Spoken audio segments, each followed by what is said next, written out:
أنسة زينب.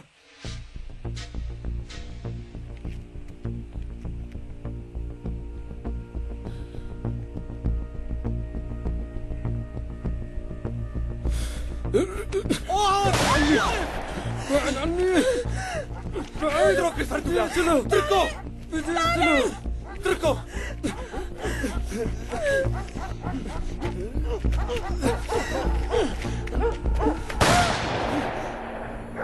طارق طارق خلونا نشوف شو في.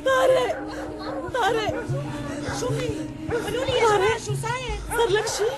فهمونا يا لطيف. مينو هاد؟ فهمونا يا جماعه. ما فيني شيء، شو صاير؟ بس هو إصابته خطيرة. يا حرام، الله يعين أهله. الله يا يعين لطيف أهله. يا لطيف يا لطيف. يلا خلينا ناخده على المستوصف فورا. شو صاير؟ يا لطيف شو صاير يا بنتي؟ مين اللي قوصه؟ يا حرام ما بعرف شيء. قومي لشوف شو بدك مني. ها؟ ولا شيء، أنا عم دور على بنتي. لا تكذبي علي، انت عم تلحقيني. احكي لشوف شو بدك مني. انت بتشتغلي مع العساكر مو هيك؟ لا والله بس أنا عم دور على بنتي. لك انت وحدك كذابه. خلاص بديع، اتركها شو بدك فيها؟ بس كانت عم تراقبني، فهمت علي؟ بدها تخبر العساكر على محلنا، تشروا يلا. لا شو هالحكي هذا؟ أنا مستحيل أعملها، بس بدي أشوف بنتي، مشان هيك كنت عم ألحقك. هي المرأة عم تكذب. ومين هي بنتك؟ اسمها نيرمين. حلو كتير، يعني انت امها. طمني بنتك بخير، هي بأمان هون، صارت وحدة منا، ما في داعي تخافي. بنتك هلا عم تحارب معنا، يلا روحي على البيت وطمني بالك. يلا روحي، الله معك. عشو عم تطلعوا على شغلكم؟ يلا. معقول تتركها تروح معلم؟ بركي خبرت العساكر. لك لا، انت بدي طلع معلمك. بنت هلا معنا اكيد ما رح تخبر عنا. يلا امشي.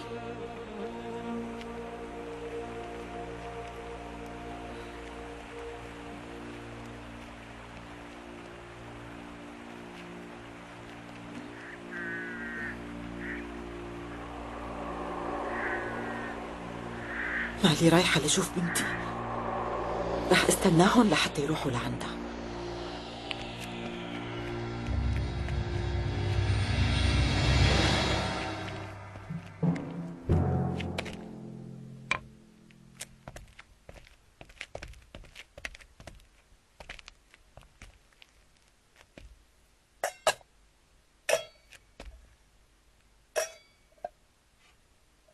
الظاهر انك جديدة بهالتنظيم، وانا مثلك. شو رايك تساعديني؟ آسفة مو قدرانة أتحرك. مو مشكلة، هالمرة سماح.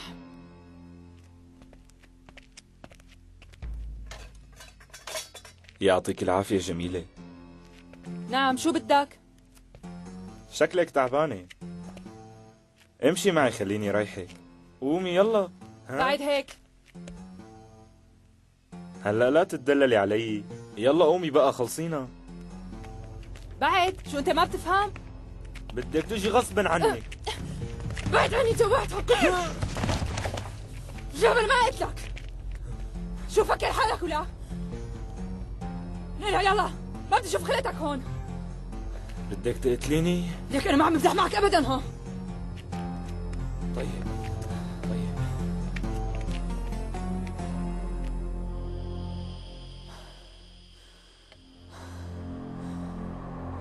ما عاد فيني اتحمل اكثر من هيك. والله هالعيشة ما عاد تنطق.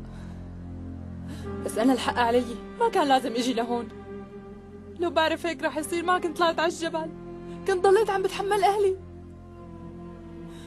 خلص نحن علقنا هون، ما عاد فينا نرجع. بتعرفي شو جاي على بالي؟ اقتل حالي وارتاح. لك انا شو عملت؟ فكرت العيشة هون رح تكون احسن، بس طلعت غلطانة. لك انا اجيت برجلي على جهنم.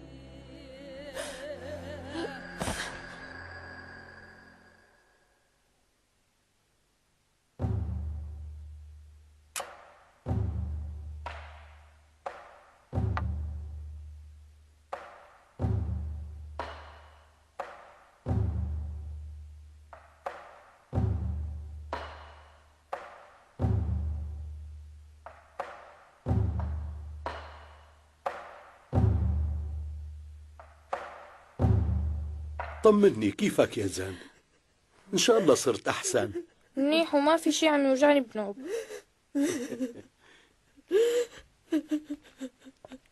خلاص، حاجة تبكي.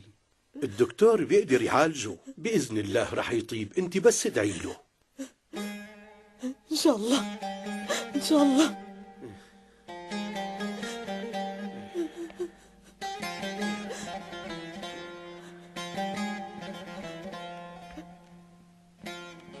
زينب، مشان الله تسامحينا، لساته صغير. نحن بنحبك وبنريد لك الخير.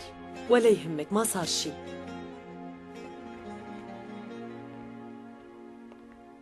طمني، شلون صار هلأ؟ لا اطمني، وضعه كتير منيح. الله يخلي لنا اياك يا دكتور. والله ماني عرفانه شلون بدي اشكرك. انا ما عملت غير واجبي. صحيح دكتور، امتى في يرجع على البيت؟ هلا بدنا نخليه عنا شي يومين. طيب مو عم تقلي انه صار احسن؟ فيني شوفه؟ ايه فيك تشوفيه، بس هو هلا نايم. لا تطلعي صوت مشان ما يفيق، ماشي؟ ايه حاضر. تفضلي.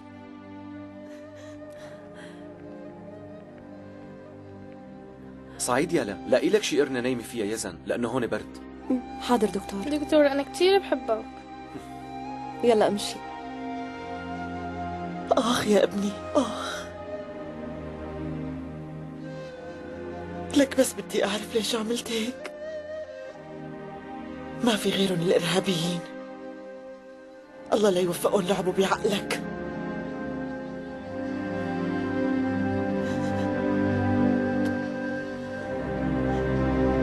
راح تتحسن بإذن الله. هي مين انت؟ معي رسالة بدي أعطيها لزيدان. معلم معه رسالة. خليه يجي.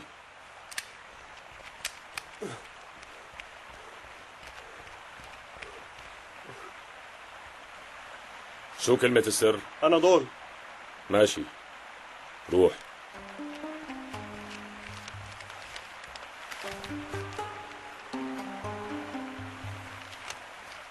بديع،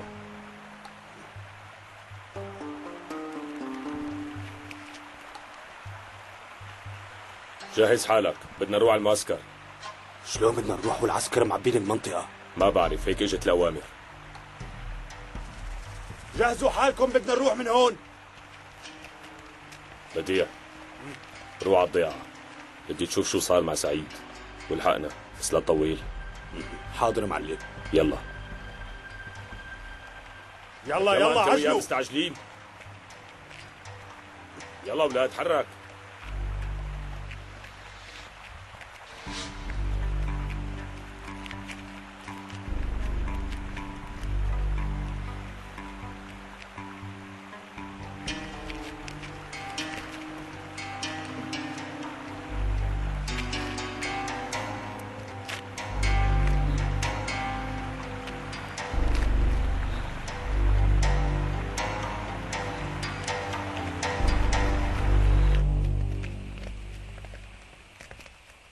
إذا بتديري بالك عليه خلال فترة قصيرة بيطيب.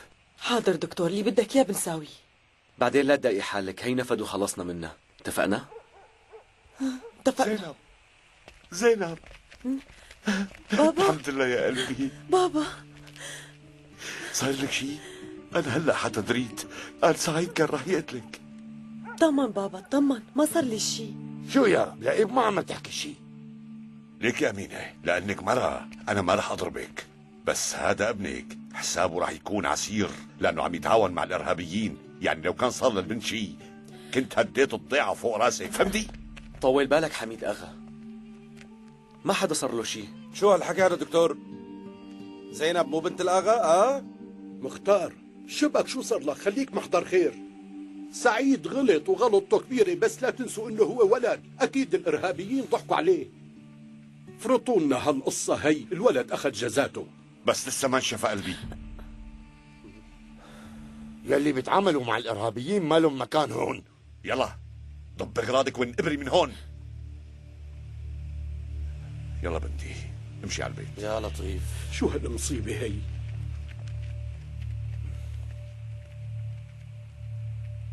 قلعوني من الضيعة. بدهم ياني اترك بيتي وارضي. طيب لوين بدي معك روح؟ حق، طولي بالك خالي، لا تبكي. نحن معك خالي، نحن معك. اطمني. ديالا خليها ترتاح فورا. حاضر، امشي معي خالي. اخ يا ربي لوين بدي روح؟ لا حول ولا قوة إلا بالله.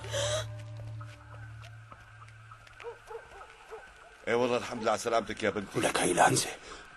هلا عم تدافع عن واحد حاول انه يقتلك؟ ابوكي معه حق، نحن لازم نعاقبه. بس الولد ما له ذنب بالشيء اللي صار.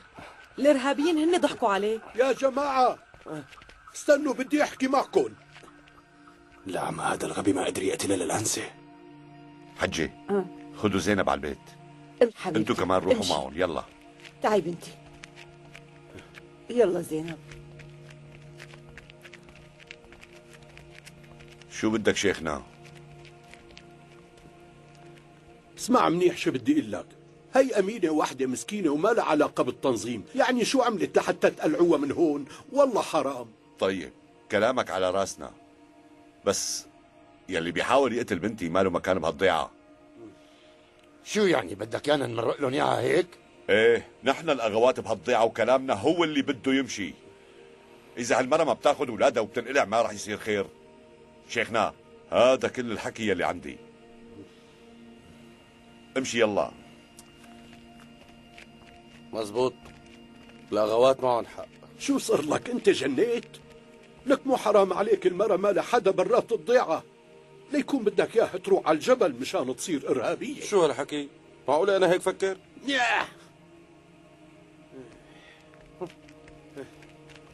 الله بيخلق ونحن بنبتلي.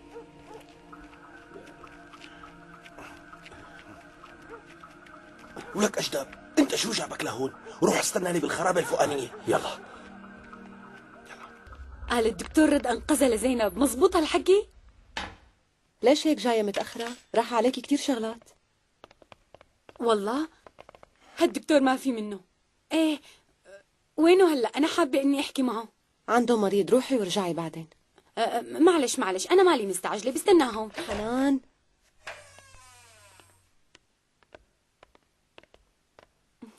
مثل ما اتفقنا ها، روحي على البيت واطمني مشان ابنك.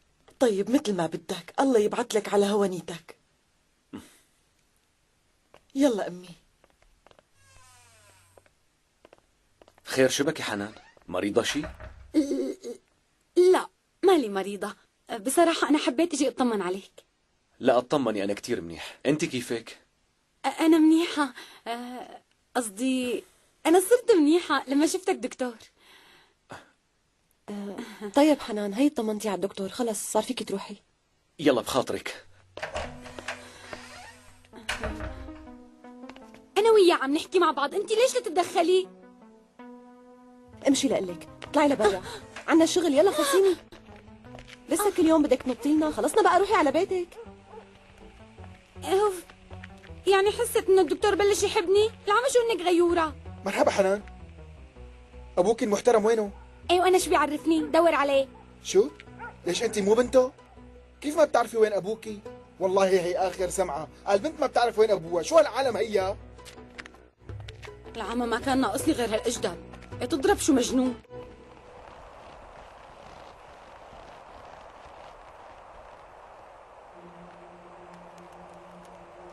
اعملي شاي أوان. يلا ثواني.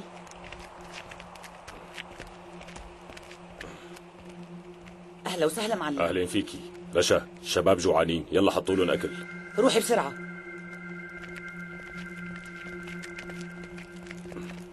تعي شوي رشا.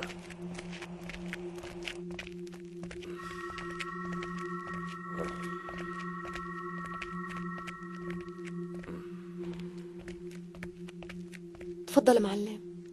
الله يعطيك العافية.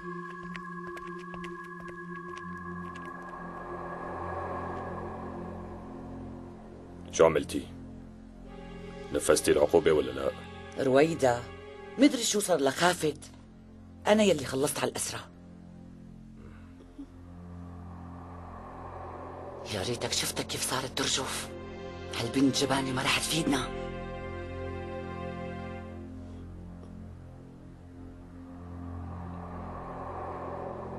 طيب خلينا نخلص منها بلا ما تجيب لنا وجع راس.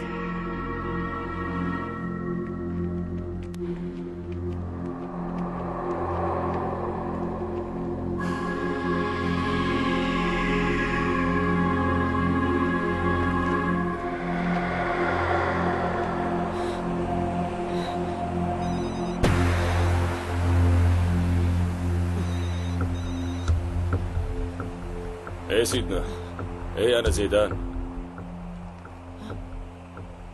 ايه نعم صرنا بالمعسكر، بس انا اللي بدي اطلب منك طلب. الدواء خلص. ايه كتير منيح، الله يسلمك. لا تقرب يا حقير. شو هالصوت هاد؟ حقير لا تلمس لي يمينك. شو صاير؟ عم حرام شو صاير يا جماعه؟ خير رشا شو في؟ هذا يروح شوف يا جماعه، شو في؟ ما بعرف شو بصير يا جماعه. معلم هاد صوت جميله. مين هيدا عم تولول؟ يا جماعه حدا يروح يشوف لنا شو في؟ حدا يروح يشوف عن جد يا جماعه، لانه هيدا عم تولول اكيد في وراه شيء. حيوان حدا يروح. انا بفرجيك. موتك وما بخليك تقرب مني. لك شبكي ليش عم تعيطي؟ حل عني. شبكي شوفي جميلة، هالحقير عم يقلل الادب معي. ما فهمت عليكي، يعني شو عمل لي؟ ما في غير عم يحاول معي يفكرني بلا شرف. شو عم تحكي وليه؟ يلا نقلع تضرب بهالشكل. شو عم تحكي؟ ثاني مرة بتطوعيه. خلص طولي بالك، حاجة بهدلية للبنت. يلا توزعوا يلا. يلا تفضلوا شباب تفضلوا. يلا امشي معي، انا حابب حكيكي عن فيراد. يلا.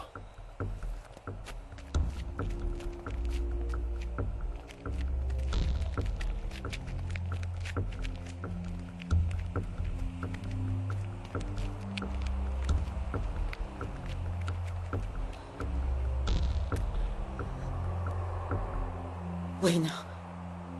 طيب معقول ما تكون هون؟ يا ربي ساعدني لحتى لاقيها.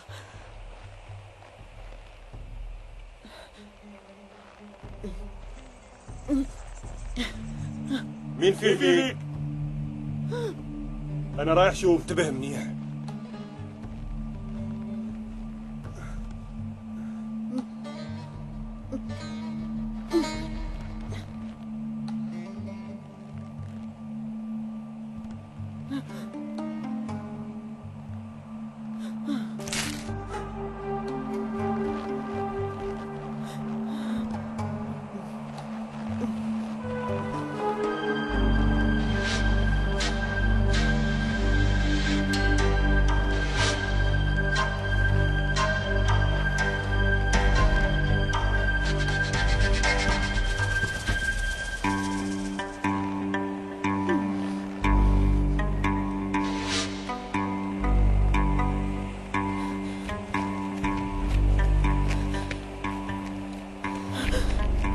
بنتي شو بدك رويدة؟ أعطيني من الدواء. ما ضل معي. الله يخليك أعطيني. يلا. عم تاخد دواء؟ الله لا يوفقهم. الدكتور لحقه على اخر ثانيه وانقذه، خلى الولد يقوص حاله. هيك لكان هذا الدكتور عم يضايقنا. اخ والله جاي على بالي امسكه لهالدكتور واخنقه بايدي. بسيطه ليك بديع. هذا الولد سعيد قلبه ميت، اذا بتدربوه عندكم بيطلع منه ها، صدقني. رح نستنى لحتى يطيب وبعدين بناخده لعنا. ايه منيح، بس لحقوه قبل ما الدكتور يغير له عالاته. من هالناحية اطمن، ما رح خليه يقرب علي. خدني لعند الولد مختار. ايه صحيح. ما تروح هلا تتفتل بين اهالي الضيعه، دير بالك لانه شيخ ضيعه غوزلجه وضيعه شردك جايين لعنا. هاي عم قلك. وشو سبب هالزيارة يا ترى؟ شو بدهم؟ ليش جايين؟ جايين يطمنوا علينا بعد قصة حريق المدرسة. نعم شو كتارين غلبة.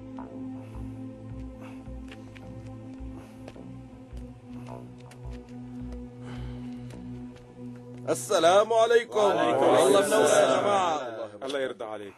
أهلين مختار. هلا يا ميت، أهلا وسهلا. أهلا فيكم. أهلا أهلا. الحمد لله على السلامة. يا هلا تفضلوا شرفوا. بالمهلي شكرا. ايه من زمان تعوا لعنا، حلت علينا البركة والله. الله يخليك يا ابني. جدي تعي بنتي تعي.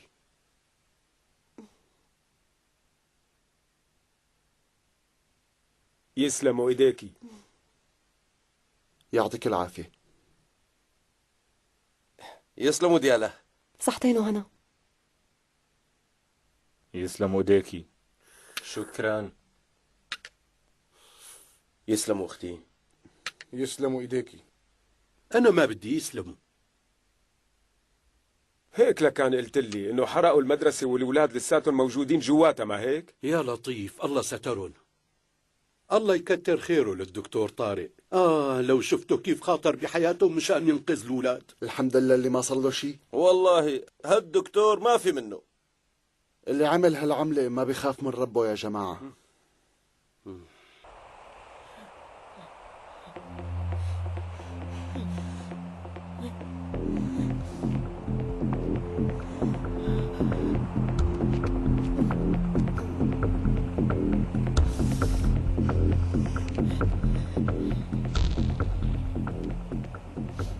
امشي يلا. رسي لازم تموتي يا خاينة. بس أنا ما عملت لك شيء. شو بك ليش عم تعيطي؟ إن شاء الله اللي له يا رجاء.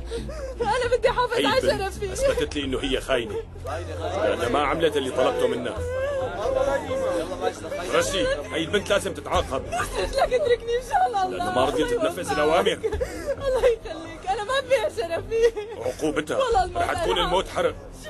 جيبوا لي كيس عوام. أنا ما عملت شيء. بس حافظ على شرفي. رشي خيرة. رشي ولي لك عم بقول لك. رشي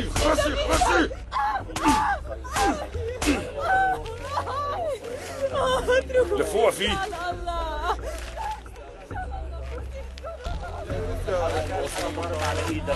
فرسي يلا لشوف. حرام عليكم تعالوا. فوتي. الله لا يردها. الله تستاهل. لك دريتوا انه اليوم الصبح ملاقين استاذ وامام ضيعة غزلجة مقتولين؟ شو بدنا نساوي؟ الله يرحمهم احسن شيء. البقية بحياتكم طاهر اغا. العمر إلك مختار. طيب ليش هيك عم يساووا؟ كمان نحن كراد مثلهم. مزبوط. يعني والله ما عم بفهم ليش عم يأذونا. وبعدين مع هالوضع والله ملينا. عم يحاربوا الإسلام مع إنه ما أذاهم بشي. والله أنا بلشت ضيع. معقول هن يكونوا الصح ونحن من هالناحية اطمن. في منا على حق وفي منا على باطل. ومهما عملوا فينا لازم نصبر وما نيأس ولازم نهديهم. عم تفهموا علي؟ إذا حاولنا نواجههم بالقوة منكون عم نغلط. انتوا ادعوا لهم الله يهديهم، هذا أحسن حل. كلامك مزبوط يا شيخنا، بس لإمتى بدنا نضل عم نتحمل؟ هالوضع ما رح يطول، بكرة الله بيفرجها. بس أهم شيء يا جماعة إنه ما نستسلم. ماشي؟ هدفهم من هالعمايل يقسموا بلدنا وهذا الشيء مستحيل. الحكي لحاله ما بيفيد، لازم نحاربهم. لازم تعرفوا إنه العنف ما بيولد غير العنف. مزبوط. مو ضروري نحاربهم، بس يشوفونا متمسكين برأينا رح يتأثروا. أنا متأكد من هالشيء. شلون يعني؟ أنا ما فهمت عليك. انتوا بتعرفوا الشباب يلي بالجبال اغلبهم من ضياعنا، مو هيك؟ والعادات يلي ربيوا عليها ما رح ينسوها. الخير بقلوبهم لسه موجود، ومع الوقت رح يرجعوا لحضننا مثل ما كانوا. بس اصبروا، طولوا بالكم، رح يرجعوا لنا. بس الشغلة مو بهالبساطة. السبب هو الجهل. لو تعلموا ما كانوا وصلوا لهون. انتوا بس ادعوا لهم والباقي على الله. وبده يحرق. خلاص فوت يا زلمه. تستاهل. خاينة معلش خليها تسمع. لازم يضلوا صاحي. يلي بيخالف الأوامر وما بيسمع كلمتي أنا هيك بتكون نهايته. عم تفهموا؟ طبعا مفهوم. طبعا مفهوم. خلي هالحقيرة عبرة إلكن. والله بده يحرقها شكله. طبعا خاينة معلش خليها تستاهل. تستاهل. هيك الله لا يردك. عيطي ما بدنا خونة.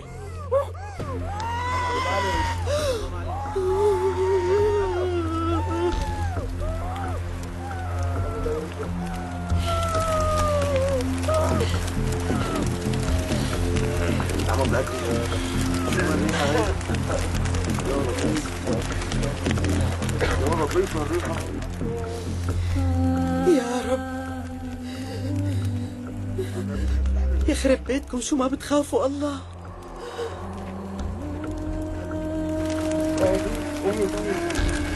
بلشت تقول يلا بعد.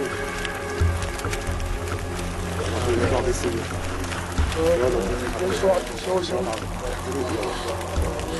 هذا اللي ما بيسمع كلمة المعلم زيدان. كيف بيصير والله خرجة؟ صحيح انه البنت اساءت للتنظيم؟ صدقتي هالحكي، قتلها لانه شرفها غالي عليها كتير. بس والله هذا ظلم. ما في مجال، بدك تنفذي كل شيء بيقول لك عليه يا اما رح يقتلك. بنتي وين راحت؟ هلا كانت هنيك.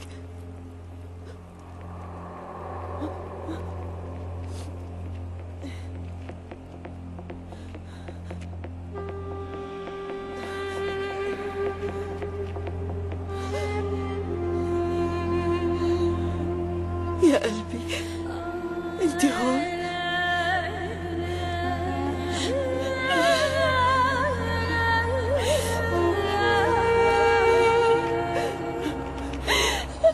حبيبتي يا ضوء عيوني، انا بحبك يا قلبي. انت قيم الجثه من هون يلا. حاضر معلم. اوام.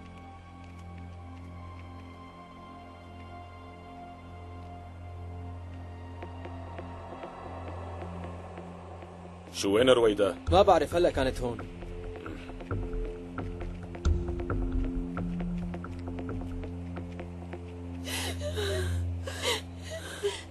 انت شو جابك لهون؟ اجيت حتى رجعك على البيت. يلا خلينا نروح من هون يلا. لا قومي نرمين قومي. انا ما فيني امي، ما فيني اروح معك، خايفه يقتلوني. لا يلا يا عمري خلينا نمشي يلا. ما بدي، هلا بيقتلوني. خافي حبيبتي انا معك، خلينا نمشي، ما راح اخليكي عند هالوحوش. يلا يلا بقى، يلا يا عمري يلا امشي امشي معي يلا. انت وين رويدة؟ ما شفتها معلم.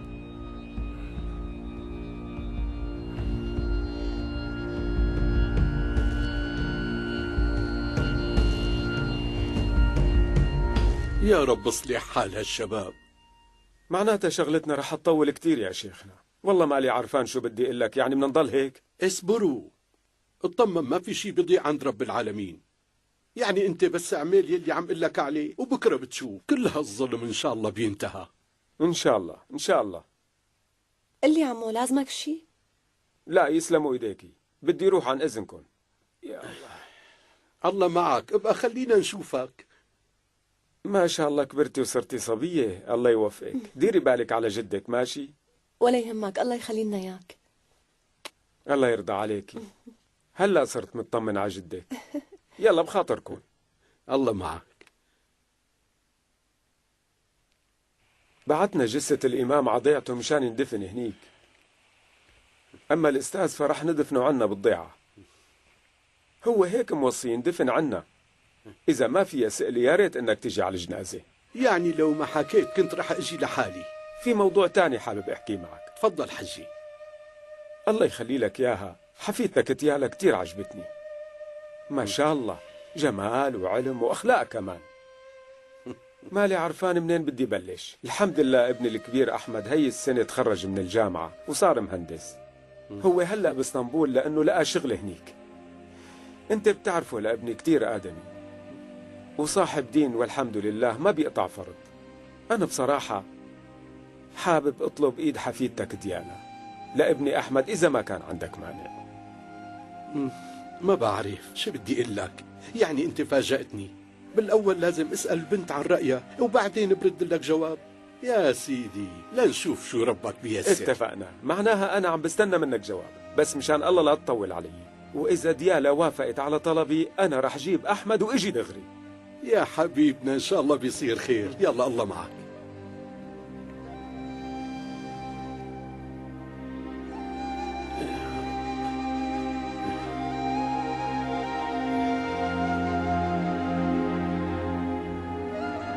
شوفي أنا غلطت بشي؟ لا حبيبتي، الله يعطيك العافية. جدي أنا رايحة على المستوصف، يلا بخاطرك. يا رب. شو في قلي؟ قربي لأحكي لك. عادي لإلك حبيبتي، عادي. شو في جدي؟ حابة تعرفي شو صار معي؟ الحج شكره طلب ايدك لابنه احمد. امشي.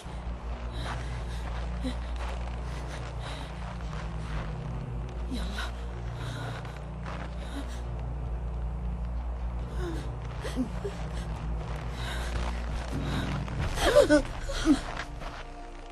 شي حلو. تعي لهون. لوين رايحة؟ احكي لشوف لوين اخذتيها. هي بتكون امي. ما كنا رايحين، بس كانت عم تطمن علي. خليها تطمن انه انت بامان. بعرفها لامك، اليوم اجت لعنا. شفتي؟ قلت لك بنتك ما فيها شيء، ليك ما احلاها. يلا روحي على بيتك، بنتك بامانتنا. يلا امي روحي على البيت، لا تخافي انا منيحة. يلا روحي.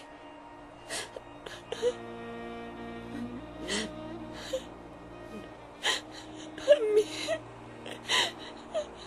رويدة يلا رجعي على المعسكر. يلا انا بوصلها لامك. روحي. نرمين روحي يا بنتي، الله يحميكي. يلا رويدة.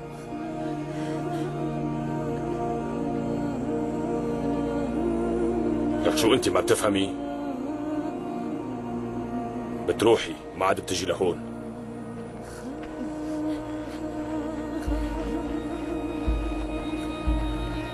انت تعا. بسيطة، هي آخر مرة بتشوفي بنتك. شايف المرة اللي هنيك؟ ايه بتضل ماشي وراها. حاضر معلم. ما رح اتركها هون، رح ارجع مشان اخذك. وقت اتصلوا عن سفح الجبل تقتلها. امرك معلم.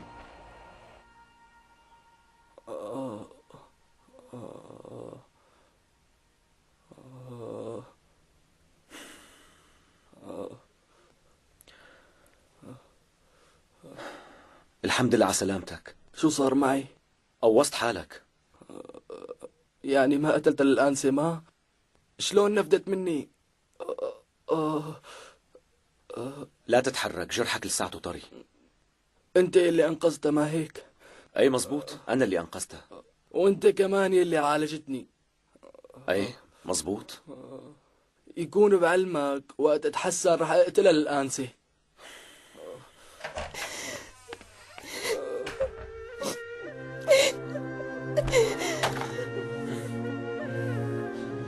ديالا انت اجيتي؟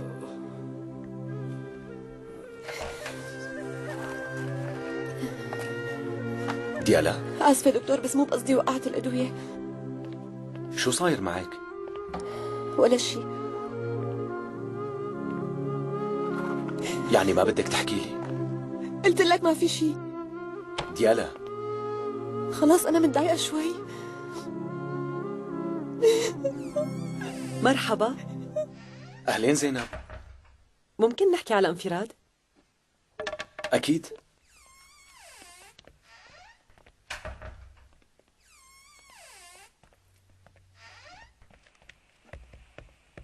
احكي لي شو في؟ قلقتيني. طمن، مو صاير شي، بس انت انقذت لي حياتي وما صح لي فرصة اني اشكرك. انا ما عملت غير واجبي.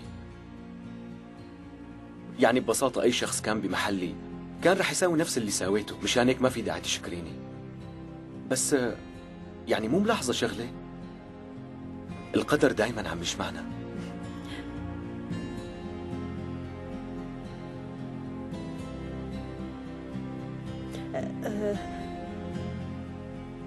طيب ماشي، أنا لازم أمشي، ما بدي أشغلك. على راحتك، بشوفك بكرة. ما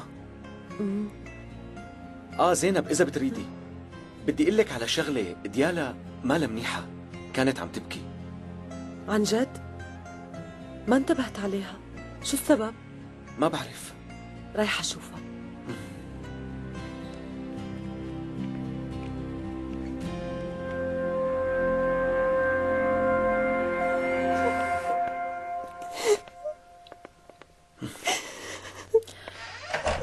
ديالا شوفي ليش عم تبكي؟ ولا شيء. هلا عم تخبي علي؟ مو على اساس نحن رفقات؟ قلت لك مو صاير شيء، خلص زينب. ديالا انا حكيت لك كل شيء عني، كل الضيعة ما حدا بيعرف سري غيرك.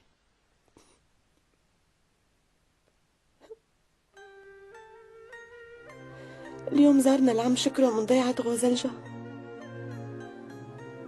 قال ابنه مهندس وعم يشتغل باسطنبول، طلب ايدي من جده ابراهيم، وجدي سألني عن رأيي وقال لي إذا بتوافقي لحتى خليهم يجوا يطلبوكي رسمي. وانتي شو قررتي؟ شو قلتي لجدك؟ شو هالحكي هاد؟ طبعا ماني موافقة. قولي لي ليش؟ شو السبب؟ في وحدة منا ما بتحب انه تتزوج؟ لازم تفرحي، نيالك رح تصيري عروس. تخيلي حالك وانتي لابسة الفستان الابيض، قديش هيك حلوة. بتعرفي انه بتمنى اكون محلك، المشكلة انه ما فيني اتزوج. انا ببساطة مريضة وممكن بأي لحظة يصير لي شيء. يا الله شو بتمنى اني اتزوج ويصير عندي اولاد كمان، واهم شيء اني اتزوج الشخص يلي بحبه. معلش ديالا فكري منيح، حياة لساتها قدامك.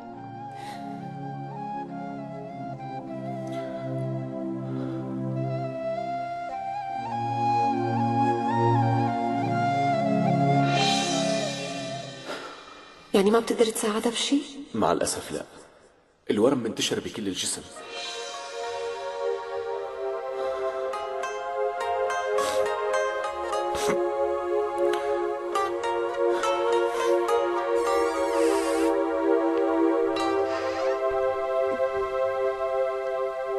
شو لوين راحت زينب؟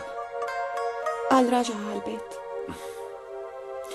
أنا بدون قصدي يعني سمعت حديثكم وزعلت على زينب. بصراحة أنا قررت إني أتزوجها.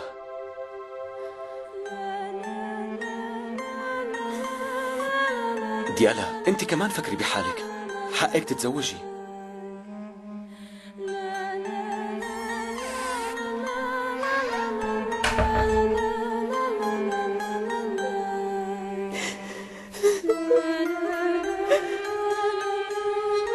كيف بدك يعني اتجوز وانا بحبك انت؟